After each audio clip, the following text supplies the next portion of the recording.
هذا هني اليوم 18/6/2014.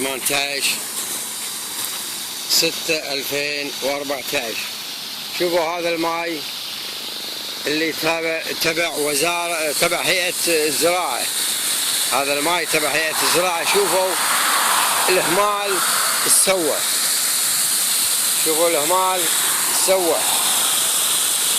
هذا هني مفروض تحرك وزارة الكهرباء والماي على هيئة الزراعة وتشوف اللي قاعد يصير.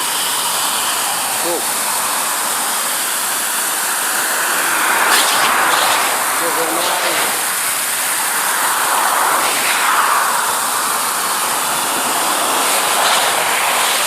هذا تشوفونه. شوفوا الماي، هذا في مقابل سوق شروة. شوفوا الإهمال الزراعة، هذا المفروض تحاسبون هيئة الزراعة. شوفوا